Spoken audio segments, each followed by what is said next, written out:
President Tinubu goes on annual leave to United Kingdom to begin a 2-week vacation. The vacation is part of his yearly leave confirmed by the Special Advisor on Information and Strategy, Mr. Bayo Onanuga, revealing in a statement his signed that he will use the 2 weeks as a working vacation and retreat to reflect on his administration's economic reforms. These are the very informations coming in from the presidency confirming the president leaves to the United Kingdom.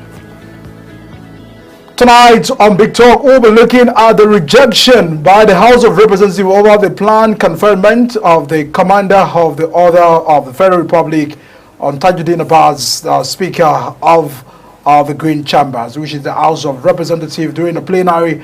Just today, the House said it is unacceptable for Tinubu to confer the Grand Commander of the Order of Niger on the Senate President Godswill Akpabio and Kekere Ikun, the Chief Justice of Nigeria, while reserving the CFR for Abbas. The House of Representatives passed the resolution following the abduction of the motion of urgent public importance sponsored by Philip Abbas, the lawmaker from Benue State. I recall yesterday in his broadcast, Tinubu said Akpabio and Kekere Ikun will be conferred with the GCON, while Abbas Barrow Jibril, Deputy President of the Senate, will get the CFR. The President also said Ben Kalu, Deputy Speaker of the House, will receive the Commander of the Order of Niger. And these are the story that sparked some controversy from the House of Representatives. But behind all of that, we'll be going deeper to the broadcast of the President just yesterday on the Independence Day. The issues concerning the economy is still on the front burner. A concern on how far the ministers are performing, the concern on how the situations will get better out of the 64 years of our independence as a country.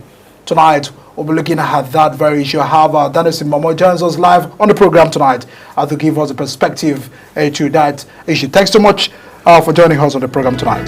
Good evening, viewers. All right, we will try as much as possible to reflect on the broadcast of Mr. President. He made mention of so many things just yesterday. He told Nigerians that he understands the pains on ground and that Nigerians should kindly give more time and patience. How did you receive the broadcast of the President yesterday? Yeah, good evening, viewers. The broadcast was not new to us and we were just expecting little addition or addendum from where we are coming from.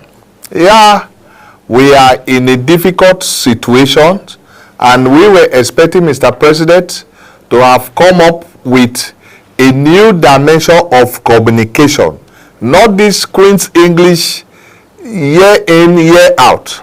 And when he was inaugurated May 29, 2023, and he came up with this speech, and I think December he came up with this speech while he was doling out palliative to the National Assembly there and the state governors.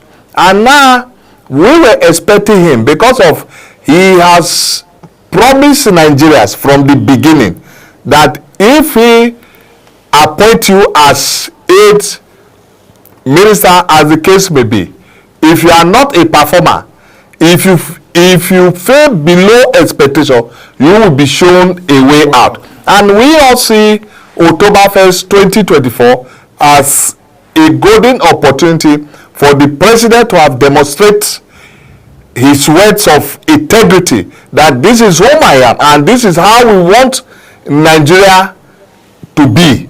And I will tell you that majority of Nigerians were somehow disappointed in the broadcast because there is nothing new that he was coming to tell Nigeria. We all knew that we are passing through hardship. It is no longer a topic of discussion or something that we need to remind ourselves or something we need to tell ourselves that the hardship is unbearable. If we were to be coming with solutions to the table with that broadcast, for example, before the broadcast yesterday morning, we were buy PMS at various filling stations between 950 to 1,500 naira. If we were to say something new,